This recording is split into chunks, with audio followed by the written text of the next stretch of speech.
Audiolibros en Latino presenta Las aventuras del Dr. Thorndyke en El caso de Oscar Brodsky. Parte 1. El mecanismo del crimen. Se ha hablado una cantidad sorprendente de tonterías sobre la conciencia. Por un lado, el remordimiento, por otro lado, una conciencia tranquila. Estos han sido aceptados como los factores determinantes de la felicidad o lo contrario.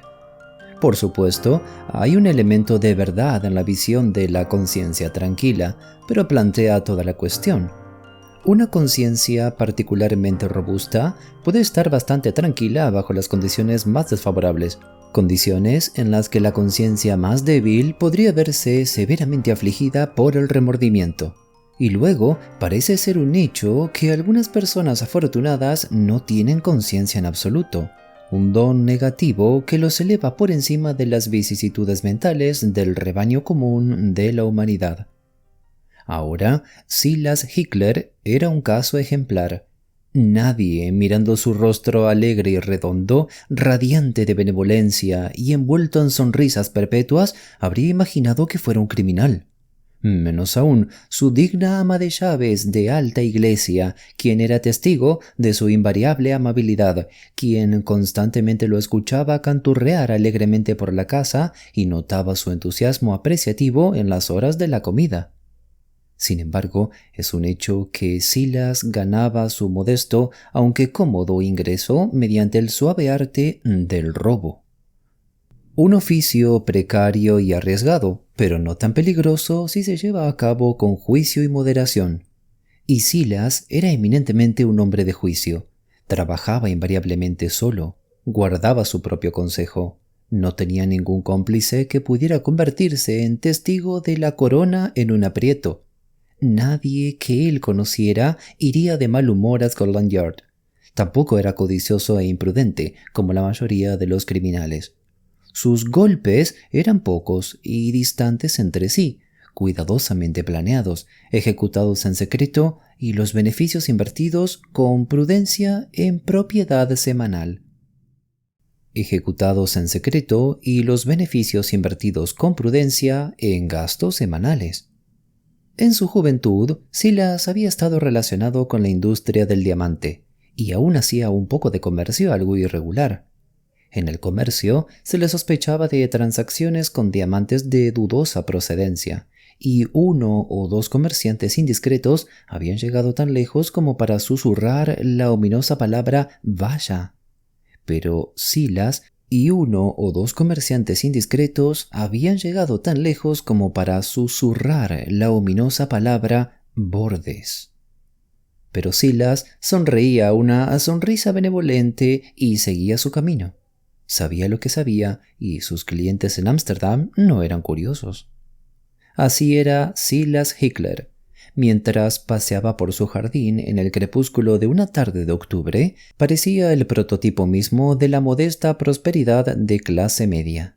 Estaba vestido con el traje de viaje que usaba en sus pequeños viajes continentales. Su bolsa estaba empacada y lista en el sofá de la sala. Un paquete de diamantes, comprados honestamente, aunque sin preguntas impertinentes en Southampton, estaba en el bolsillo interior de su chaleco, y otro paquete más valioso estaba guardado en una cavidad en el talón de su bota derecha. En 1 hora y media sería hora de salir para tomar el tren del barco en la estación del Empalme. Mientras tanto, no había nada que hacer más que pasear por el jardín que se desvanecía y considerar cómo debería invertir los beneficios del acuerdo inminente. Su ama de llaves había ido a Welham a hacer las compras de la semana y probablemente no regresaría hasta las 11 en punto. Estaba solo en la propiedad y un poco aburrido. Estaba a punto de entrar en la casa cuando su oído captó el sonido de pasos en el camino sin pavimentar que pasaba por el extremo del jardín. Se detuvo y escuchó.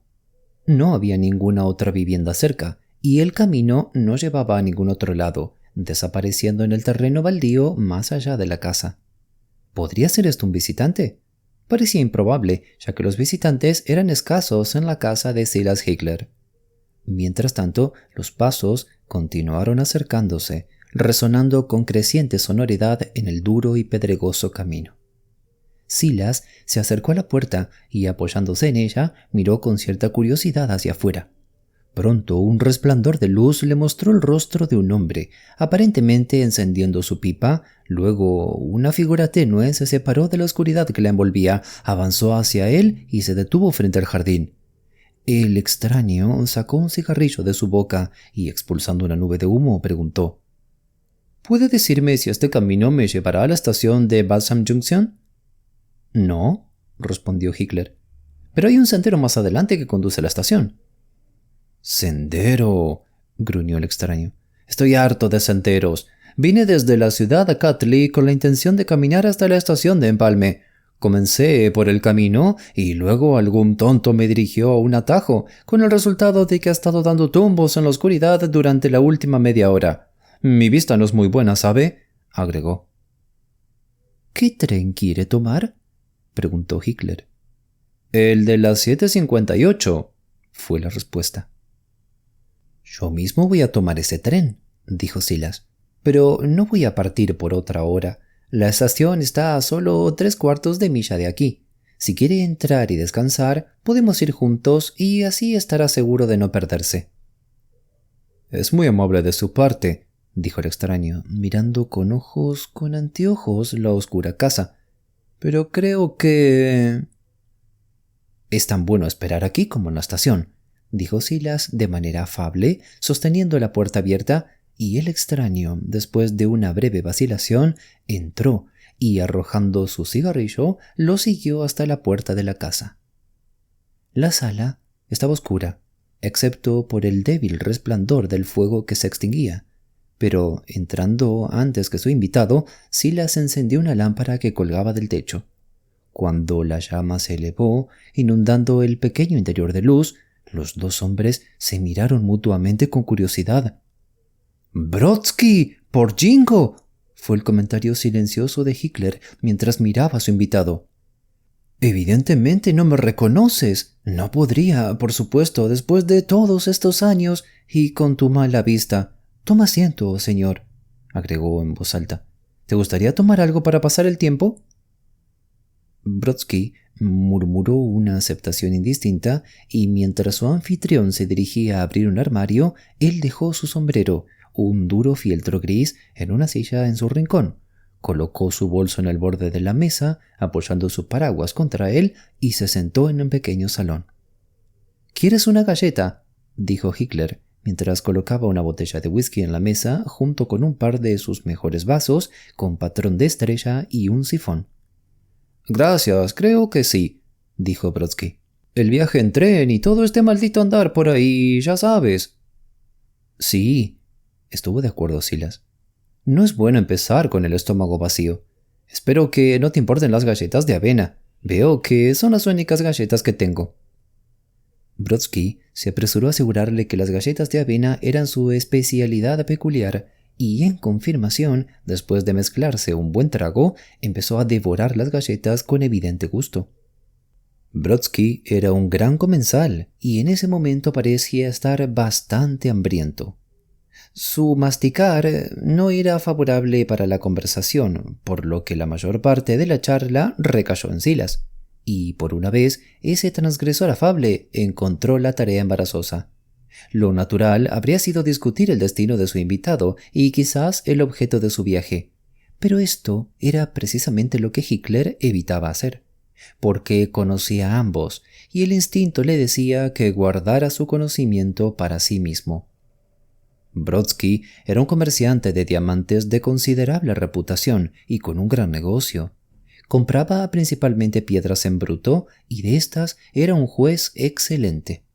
Su preferencia eran piedras de tamaño y valor algo inusual, y era bien sabido que era su costumbre, cuando había acumulado un stock suficiente, llevarlas él mismo a Ámsterdam y supervisar el corte de las piedras en bruto. De esto era consciente Hickler, y no dudaba de que Brodsky ahora estaba comenzando una de sus excursiones periódicas, que en algún lugar de los recovecos de su ropa bastante raída estaba oculto un paquete de papel posiblemente valioso por varias miles de libras. Brodsky estaba sentado junto a la mesa, masticando monótonamente y hablando poco. Hitler estaba sentado frente a él, hablando nerviosamente y a veces un poco descontrolado, y observando a su invitado con una creciente fascinación. Las piedras preciosas, y especialmente los diamantes, eran la especialidad de Hitler. Los objetos de plata los evitaba por completo. El oro, excepto en forma de monedas, rara vez lo tocaba. Pero las piedras, de las cuales podía llevarse un envío entero en el tacón de su bota y disponer de ellas con absoluta seguridad, formaban la base de su negocio.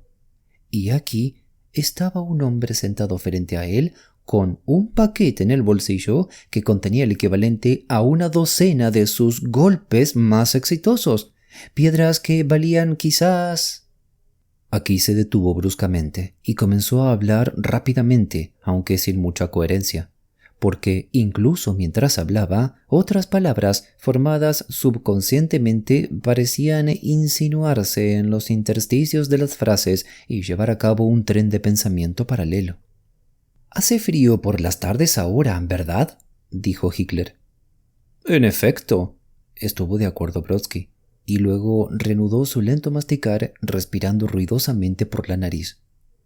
«Al menos 5.000», continuó el tren de pensamiento subconsciente. «Probablemente 6 o 7, tal vez 10». Silas se movió inquieto en su silla e intentó concentrar sus ideas en algún tema de interés. Estaba volviéndose desagradablemente consciente de un estado de ánimo nuevo y poco familiar. «¿Te interesa la jardinería?», preguntó. Después de los diamantes y los gastos semanales, su debilidad eran las fucsias. Brodsky se rió amargamente. «Harun Garden es la aproximación más cercana», se interrumpió repentinamente y luego agregó. «Soy londinense, ya sabes». La interrupción abrupta en la oración no pasó desapercibida para Silas, ni tuvo dificultad para interpretarla. Un hombre que lleva una riqueza incalculable consigo mismo debe ser cauto en su habla. «Sí», respondió distraídamente. «Difícilmente sería un pasatiempo de londinenses». Y luego, medio consciente, comenzó un rápido cálculo. «Pongamos que son 5.000 libras. ¿Qué representaría eso de gastos semanales?» Su último conjunto de casas había costado 250 libras cada una, y las había alquilado a 10 chelines y 6 peniques a la semana.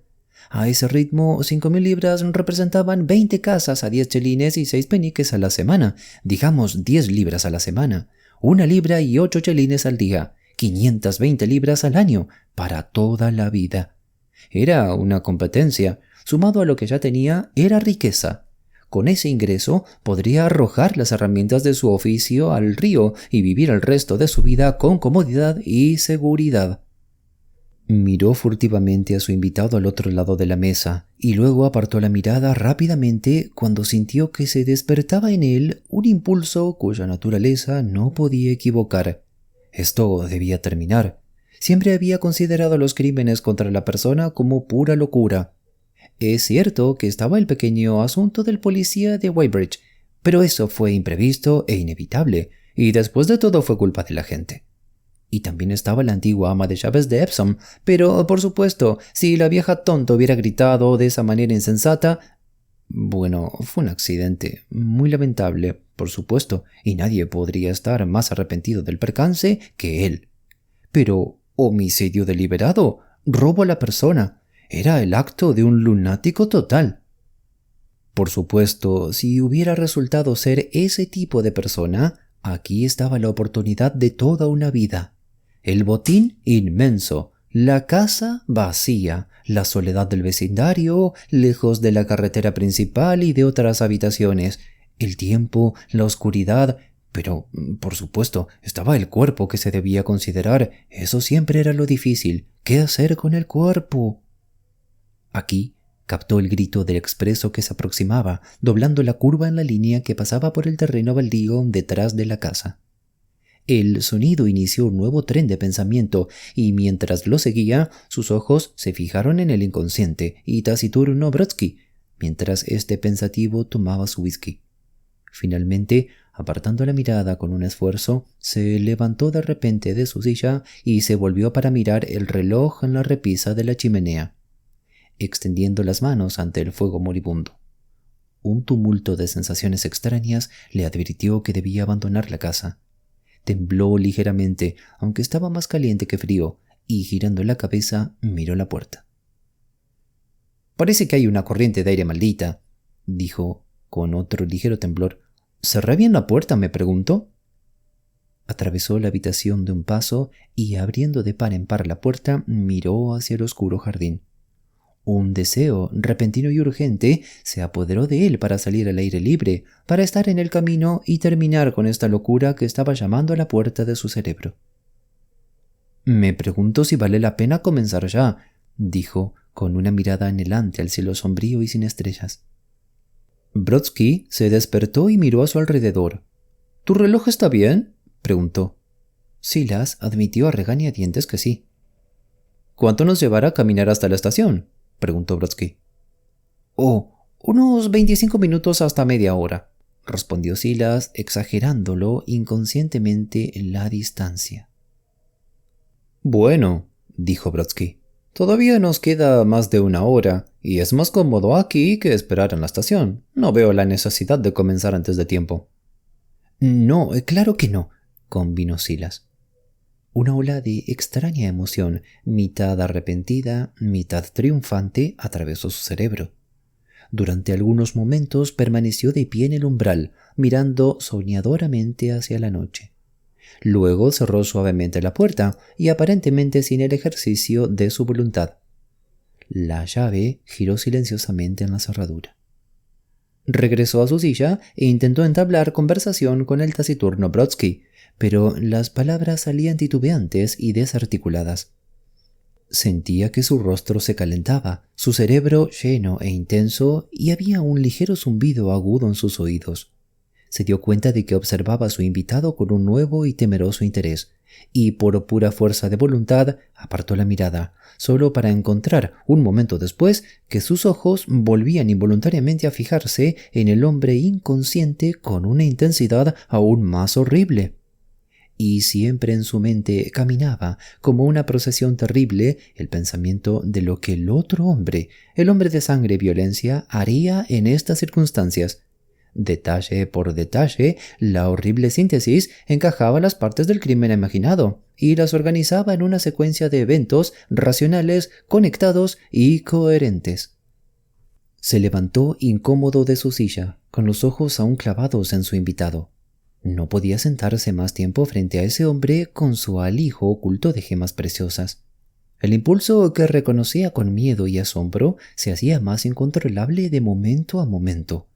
Si se quedaba, pronto lo dominaría, y entonces se estremeció de horror ante el pensamiento terrible, pero sus dedos le picaban por manejar los diamantes. Porque Silas, después de todo, era un criminal por naturaleza y costumbre, era una bestia de presa. Su sustento nunca se había ganado, se había tomado furtivamente o, si era necesario, por la fuerza. Sus instintos eran predadores y la proximidad de objetos de valor desprotegidos le sugería, como consecuencia lógica, su abstracción o apoderamiento. Su renuncia a dejar que estos diamantes se fueran más allá de su alcance se estaba volviendo abrumadora. Pero haría un último esfuerzo para escapar. Mantendría distancia de la presencia real de Brodsky hasta que llegara el momento de partir. «Con permiso», dijo, «iré a ponerme un par de botas más gruesas. Después de todo este tiempo seco podría cambiar, y los pies mojados son muy incómodos cuando viajas». «Sí, también peligrosos», convino Brodsky. Silas caminó hacia la cocina contigua, donde, a la luz de la pequeña lámpara que estaba encendida allí, había visto sus botas de campo, limpias y listas, colocadas, y se sentó en una silla para hacer el cambio. Por supuesto, no pensaba usar las botas de campo, porque los diamantes estaban ocultos en las que tenía puestas, pero haría el cambio y luego cambiaría de opinión. Todo ayudaría a pasar el tiempo. Respiró profundamente. Era un alivio, al menos, estar fuera de esa habitación. Quizá, si se quedaba fuera, la tentación pasaría. Brodsky seguiría su camino, quisiera estar yendo solo, y el peligro habría pasado, al menos, y la oportunidad se habría ido. Los diamantes. Levantó la vista mientras desataba lentamente su bota. Desde donde estaba sentado podía ver a Brodsky sentado junto a la mesa con la espalda hacia la puerta de la cocina. Ya había terminado de comer y ahora tranquilamente se estaba aleando un cigarrillo. Silas respiró profundamente y quitándose la bota se quedó un rato inmóvil, mirando fijamente al hombre de espaldas. Luego desató la otra bota, aún mirando abstractamente a su invitado inconsciente. Se la quitó y la colocó muy silenciosamente en el suelo. Brodsky terminó de liarse tranquilamente su cigarrillo, lamió el papel, guardó su bolsa y, habiendo sacudido las migajas de tabaco de sus rodillas, comenzó a buscar un fósforo en sus bolsillos. De repente, cediendo a un impulso incontrolable, Silas se puso de pie y comenzó sigilosamente a arrastrarse por el pasillo hacia la sala de estar. No se oyó ningún sonido de sus pies con calcetines. Silenciosamente como un gato, se acercó, respirando suavemente con los labios entreabiertos hasta que se detuvo en el umbral de la habitación. Su rostro se sonrojó en penumbras, sus ojos amplios y fijos brillaban a la luz de la lámpara y la sangre que corría rápido zumbaba en sus oídos. Brodsky encendió un fósforo. Silas notó que era una cerilla de madera. Encendió su cigarrillo, apagó el fósforo y lo arrojó al fogón. Luego guardó la caja en su bolsillo y comenzó a fumar. Silenciosa y sin hacer ruido, Silas avanzó hacia la habitación, paso a paso, con sigilo felino, hasta que se detuvo cerca del respaldo de la silla de Brodsky. Tan cerca que tuvo que girar la cabeza para que su aliento no moviera el pelo sobre la cabeza del otro hombre.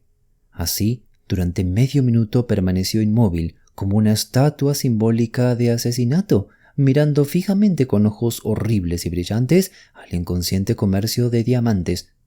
Así, durante medio minuto permaneció inmóvil, como una estatua simbólica de asesinato, mirando fijamente con ojos horribles y brillantes al inconsciente comerciante de diamantes, mientras su aliento rápido pasaba sin sonido por su boca abierta y sus dedos se retorcían lentamente como los tentáculos de una hidra gigante. Y luego, tan silenciosamente como siempre, retrocedió hacia la puerta, giró rápidamente y regresó a la cocina. Respiró profundamente. Había sido una situación cercana. La vida de Brodsky había pendido de un hilo. Porque había sido tan fácil. De hecho, si hubiera tenido, mientras estaba detrás de la silla del hombre, un arma, un martillo, por ejemplo, o incluso una piedra. Miró alrededor de la cocina y sus ojos se posaron en una barra que habían dejado los trabajadores que habían instalado el nuevo invernadero. Era una pieza extraña cortada de un estante de hierro cuadrado y tenía aproximadamente 30 centímetros de largo y tal vez 3/4 de pulgada de grosor. Ahora, si hubiera tenido eso en la mano hace un minuto... Cogió la barra, la balanceó en su mano y la giró alrededor de su cabeza. Un arma formidable esta, silenciosa también, y se ajustaba al plan que había pasado por su cabeza. Bah, mejor dejar esa cosa. Pero él no lo hizo. Se acercó a la puerta y miró de nuevo a Brodsky, sentado como antes, fumando meditativamente y con la espalda hacia la cocina. De repente, Silas cambió. Su rostro se ruborizó, las venas de su cuello se destacaron y una mueca sombría se instaló en su rostro. Sacó su reloj, lo miró con atención y lo volvió a guardar. Luego avanzó rápidamente, pero en silencio, por el pasillo hasta la sala de estar. A un paso de la silla de su víctima, se detuvo y apuntó deliberadamente. La barra se elevó, pero no sin algún ligero susurro de movimiento, ya que Brodsky miró rápidamente incluso cuando el hierro silbaba por el aire. El movimiento perturbó el objetivo del asesino y la barra rebotó en la cabeza de su víctima, causando solo una herida insignificante. Brodsky se levantó con un llanto tembloroso y balbuceante y agarró los brazos de su atacante con la tenacidad del terror mortal. Entonces comenzó una terrible lucha. Mientras los dos hombres, enlazados en un abrazo mortal, se balanceaban de un lado a otro y retrocedían y avanzaban. La silla fue volcada, un vaso vacío barrido de la mesa y junto con los anteojos de Brodsky aplastado bajo los pies que pisoteaban. Y 3 veces ese terrible, lastimoso, balbuceante grito resonó en la noche, llenando a Silas, a pesar de su frenesí asesino, de terror de que algún transeúnte casual lo escuchara. Reuniendo su gran fuerza para un esfuerzo final, forzó a su víctima hacia atrás sobre la mesa y arrebatando un extremo del mantel, se lo metió en la cara y lo introdujo en su boca justo cuando se abría para soltar otro grito. Y así permanecieron durante 2 minutos completos, casi inmóviles, como algún terrible grupo de trágica alegoría. Luego, cuando sus últimos débiles movimientos murieron, Silas aflojó su agarre y dejó que el cuerpo lánguido cayera suavemente al suelo. Había terminado. Para bien o para mal, la cosa estaba hecha. Silas se puso de pie, respirando con dificultad, y mientras se secaba el sudor de la cara, miró el reloj. Las manecillas marcaban 1 minuto para las 7. Todo el asunto había tomado un poco más de 3 minutos. Tenía casi 1 hora para terminar su tarea. El tren de mercancías que entraba en su plan pasaba a las 20 minutos pasados, y solo eran 300 metros hasta la vía. Aún así, no debía perder tiempo.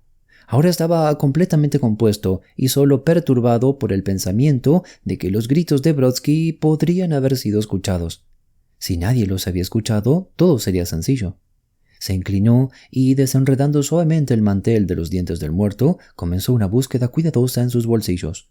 No tardó en encontrar lo que buscaba, y mientras apretaba el paquete de papel y sentía los pequeños cuerpos duros rozándose entre sí adentro, sus débiles arrepentimientos por lo sucedido se ahogaron en autofelicitaciones. Ahora se dedicó a su tarea con rapidez y un ojo atento en el reloj. Algunas gotas grandes de sangre habían caído en el mantel, y había una pequeña mancha de sangre en la alfombra junto a la cabeza del muerto. Silas trajo agua de la cocina, un cepillo de uñas y un paño seco, y después de lavar las manchas del mantel, sin olvidar la mesa de madera debajo, y limpiar la mancha de la alfombra y frotar los lugares húmedos, deslizó una hoja de papel debajo de la cabeza del cadáver para evitar una mayor contaminación. Luego enderezó el mantel, puso la silla en posición vertical, colocó los anteojos rotos en la mesa y recogió el cigarrillo, que había sido aplastado en la lucha, y lo arrojó debajo de la parrilla. Luego estaba el vaso roto, que barrió en una pala. Parte de él eran los restos del vaso roto y el resto eran los fragmentos de los anteojos rotos. Los volcó en una hoja de papel y los examinó cuidadosamente, seleccionando los pedazos más grandes y reconocibles de los cristales de los anteojos y colocándolos aparte en una hoja de papel separada, junto con una dispersión de los fragmentos más pequeños. El resto lo arrojó de vuelta en la pala y, habiendo puesto apresuradamente sus botas, lo llevó al montón de basura en la parte trasera de la casa. Ahora era hora de comenzar. Cortando rápidamente un trozo de cuerda de su caja de cuerdas, porque Silas era un hombre ordenado y despreciaba los restos de cuerda con los que muchas personas se arreglan, la ató al bolso y el paraguas del muerto y los colgó de su hombro. Luego dobló el papel del vaso roto y, deslizándolo y los anteojos en su bolsillo, levantó el cuerpo y lo arrojó sobre su hombro. Brodsky era un hombre pequeño y delgado, que no pesaba más de 9 piedras, no una carga muy formidable para un hombre grande y atlético como Silas. La noche era intensamente oscura, y cuando Silas miró por la puerta trasera hacia el terreno baldío que se extendía desde su casa hasta la vía del tren, apenas podía ver 20 yardas adelante. Después de escuchar cautelosamente y no escuchar ningún sonido, salió, cerró suavemente la puerta detrás de él y se puso en marcha a buen ritmo, aunque con cuidado por el terreno accidentado. Su progreso no fue tan silencioso como hubiera deseado, aunque la escasa hierba que cubría el terreno pedregoso era lo suficientemente gruesa como para amortiguar sus pisadas. El bolso y el paraguas oscilantes emitían un ruido irritante. De hecho, sus movimientos estaban más obstaculizados por ellos que por la carga más pesada. La distancia hasta la vía era de aproximadamente 300 metros. Normalmente lo habría caminado en 3 o 4 minutos, pero ahora Yendo con precaución con su carga y deteniéndose de vez en cuando para escuchar, le llevó solo 6 minutos llegar a la valla de 3 barras que separaba el terreno baldío de la vía del tren. Al llegar aquí, se detuvo por un momento y escuchó atentamente una vez más, mirando fijamente en la oscuridad en todas direcciones. No se veía ni se oía ninguna criatura viva en ese lugar desolado, pero a lo lejos el grito de un silbido de una máquina le advirtió que se apresurara. Levantando el cadáver fácilmente sobre la valla, lo llevó unos metros más allá hasta un punto donde la línea se curvaba bruscamente. Aquí lo colocó boca abajo, con el cuello sobre la vía cercana. Sacando su navaja de bolsillo, cortó el nudo que sujetaba el paraguas a la cuerda y también aseguró el bolso. Cuando arrojó el bolso y el paraguas sobre la vía junto al cuerpo, cuidadosamente guardó la cuerda, excepto el pequeño lazo que había caído al suelo cuando se cortó el nudo. El rápido resoplido y el estruendo metálico de un tren de mercancías que se acercaban comenzaron a ser claramente audibles. Rápidamente, Silas sacó de sus bolsillos los anteojos maltrechos y el paquete de vidrio roto. Los primeros los arrojó junto a la cabeza del difunto, y luego, vaciando el paquete en su mano, esparció los fragmentos de vidrio alrededor de los anteojos. No tenía mucho tiempo. El rápido y laborioso resoplido del motor sonaban cerca. Su impulso fue quedarse y mirar, presenciar la catástrofe final que convertiría el asesinato en un accidente o suicidio. Pero no era seguro. Sería mejor que no estuviera cerca por si no podía escapar sin ser visto. Rápidamente trepó de nuevo sobre la valla y se alejó a grandes pasos por los campos agrestes, mientras el tren venía resoplando y haciendo ruido hacia la curva. Ya casi había llegado a su puerta trasera cuando un sonido desde la vía lo detuvo repentinamente. Era un silbato prolongado, acompañado por el gemido de los frenos y el fuerte golpe de los vagones chocando. El resoplido del motor había cesado y fue reemplazado por el penetrante siseo del vapor que escapaba. El tren se había detenido. Por un breve momento, Silas se quedó con la respiración contenida y la boca abierta como petrificado. Luego avanzó rápidamente hacia la puerta y, dejándose entrar, deslizó silenciosamente el cerrojo. Estaba innegablemente alarmado. ¿Qué podría haber pasado en la vía? Era prácticamente seguro que el cuerpo había sido visto, pero ¿qué estaba sucediendo ahora? ¿Y vendrían a la casa? Entró en la cocina y, después de haberse detenido nuevamente para escuchar, pues alguien podría venir y llamar a la puerta en cualquier momento, atravesó la sala de estar y miró a su alrededor. Todo parecía en orden allí. Sin embargo, estaba la barra, tirada donde la había dejado en la pelea. La recogió y la sostuvo bajo la lámpara. No había sangre en ella, solo 1 o 2 cabellos.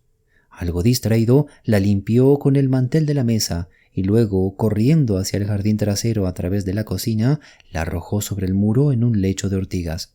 No es que hubiera algo incriminatorio en la barra, pero desde que la había usado como arma, de alguna manera adquirió un aspecto siniestro a sus ojos.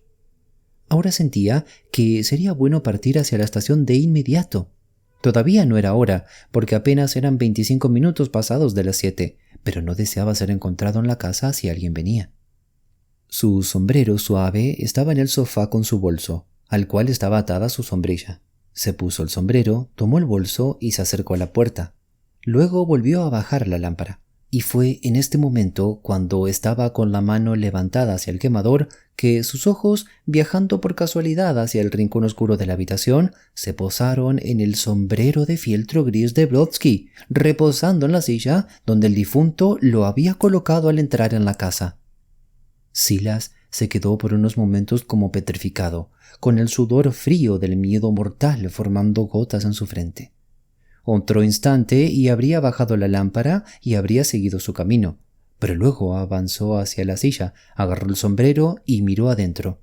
Sí, ahí estaba el nombre, Oscar Brodsky, escrito claramente en el forro. Si se hubiera ido, dejándolo para ser descubierto, habría estado perdido. De hecho, incluso ahora, si un grupo de búsqueda viniera a la casa, sería suficiente para enviarlo al cadalso. Sus miembros temblaron de horror ante el pensamiento, pero a pesar de su pánico, no perdió su compostura. Atravesando rápidamente la cocina, agarró un puñado de leño seco que se guardaba para encender fuegos y lo llevó al lugar de la sala de estar, donde lo empujó sobre las brasas extintas, pero aún calientes, y arrugando el papel que había colocado bajo la cabeza de Brodsky, en el que ahora notó por primera vez una pequeña mancha de sangre, lo empujó debajo de la madera y, encendiendo un fósforo de cera, le prendió fuego. A medida que la madera se encendía, cortó el sombrero con su navaja de bolsillo y arrojó los trozos desgarrados al fuego. Y todo el tiempo su corazón latía y sus manos temblaron con el temor del descubrimiento. Los fragmentos de fieltro estaban lejos de ser inflamables, tendiendo más bien a fundirse en masas cenicientas que humeaban y ardían que a convertirse en cenizas reales. Además, para su consternación, emitían un poderoso hedor resinoso mezclado con el olor a cabello quemado, por lo que tuvo que abrir la ventana de la cocina, ya que no se atrevía a desbloquear la puerta principal para dispersar el humo.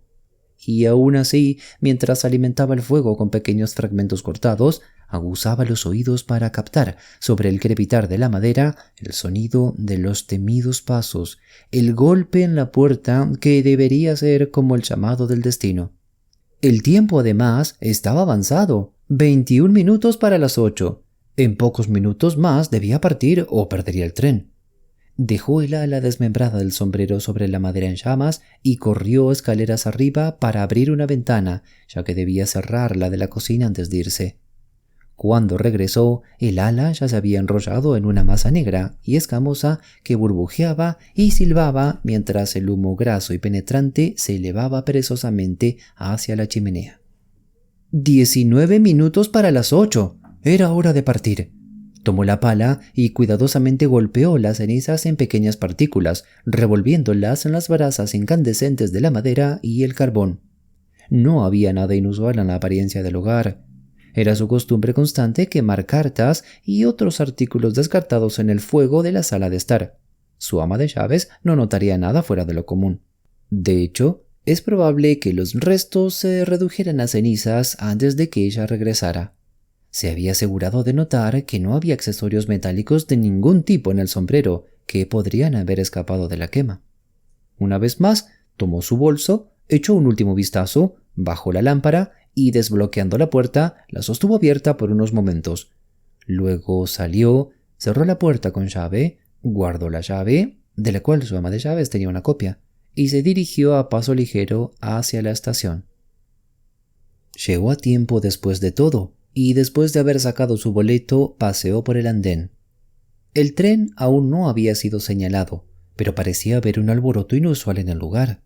Los pasajeros estaban reunidos en grupo en un extremo del andén, y todos miraban en una dirección hacia la línea, y mientras caminaba hacia ellos, con una cierta curiosidad temblorosa y nauseabunda, 2 hombres emergieron de la oscuridad y subieron la pendiente hasta el andén, llevando una camilla cubierta con una lona. Los pasajeros se apartaron para dejar pasar a los portadores, volviendo ojos fascinados hacia la forma que se mostraba débilmente a través del tosco sudario, y cuando la camilla fue llevada a la sala de lámparas, dirigieron su atención hacia un mozo de equipajes que seguía llevando un maletín y una sombrilla. De repente uno de los pasajeros dio un paso adelante con una exclamación. ¿Es esa su sombrilla?, demandó. «Sí, señor», respondió el mozo, deteniéndose y extendiéndola para que el hablante la inspeccionara. «¡Dios mío!», exclamó el pasajero. Luego, volteándose bruscamente hacia un hombre alto que estaba cerca, dijo emocionado: «¡Esa es la sombrilla de Brodsky! ¡Podría jurarlo! ¿Recuerdas a Brodsky?». El hombre alto asintió, y el pasajero, volviéndose una vez más hacia el mozo, dijo: «Identifico esa sombrilla. Pertenece a un caballero llamado Brodsky. Si miras en su sombrero, verás que está escrito su nombre. Si miras en su sombrero, verás que está escrito su nombre. Siempre escribe su nombre en el sombrero». «Todavía no hemos encontrado el sombrero», dijo el mozo. «Pero aquí viene el jefe de estación subiendo por la vía». Esperó la llegada de su supervisor y luego anunció: «Este caballero, señor, ha identificado la sombrilla». «Oh», dijo el jefe de estación, «reconoce la sombrilla, señor, ¿verdad? Entonces, quizás querría entrar en la sala de lámparas y ver si puede identificar el cuerpo». ¿Está él muy herido?», preguntó el pasajero con temblor. Bueno, sí, fue la respuesta. Verá, la locomotora y 6 de los vagones pasaron sobre él antes de que pudieran detener el tren. De hecho, le arrancaron la cabeza limpiamente. ¡Qué horrible! ¡Qué horrible!, jadeó el pasajero. Creo que si no le importa, preferiría no hacerlo. ¿No cree que sea necesario, verdad? Sí, lo creo, respondió el hombre alto. La identificación temprana puede ser de la mayor importancia. Entonces, supongo que debo hacerlo, dijo el pasajero. Muy a regañadientes, se dejó conducir por el jefe de estación a la sala de lámparas, mientras el tintineo de la campana anunciaba el acercamiento del tren. Silas Hickler lo siguió y tomó posición con la multitud expectante fuera de la puerta cerrada. En pocos momentos, el pasajero salió, pálido y horrorizado, y corrió hacia su alto amigo. «¡Es él!», exclamó sin aliento. «¡Es Brodsky! ¡Pobre viejo Brodsky! ¡Horrible! ¡Horrible! Él iba a reunirse conmigo aquí y venir conmigo a Ámsterdam». «¿Llevaba alguna mercancía consigo?», preguntó el hombre alto, y Silas apretó los oídos para escuchar la respuesta. «Tenía algunas piedras, sin duda, pero no sé qué. Su secretario lo sabrá, por supuesto. Por cierto, doctor, ¿podría atender el caso por mí? Solo para asegurarse de que realmente fue un accidente o... ya sabe usted. Éramos viejos amigos, sabe, paisanos también. Ambos nacimos en Varsovia. Me gustaría que le echara un vistazo al caso». «Muy bien», dijo el otro. «Me aseguraré de que no haya nada más de lo que parece y le enviaré un informe. ¿Eso le servirá?» «Gracias. Es extremadamente amable de su parte, doctor. Ah, aquí viene el tren. Espero que no le cause inconveniente quedarse y ocuparse de este asunto». «Para nada», respondió el doctor. «No llegaremos a Wilmington hasta mañana por la tarde, y creo que podemos averiguar todo lo necesario antes de eso». Silas observó largo y detenidamente al hombre alto e imponente que, por así decirlo, tomaba asiento en el tablero de ajedrez para jugar contra él por su vida. Se veía como un adversario formidable, con su rostro agudo y pensativo, tan decidido y tranquilo. Mientras Silas subía a su vagón, pensaba con profundo malestar en el sombrero de Brodsky y esperaba no haber cometido ningún otro error.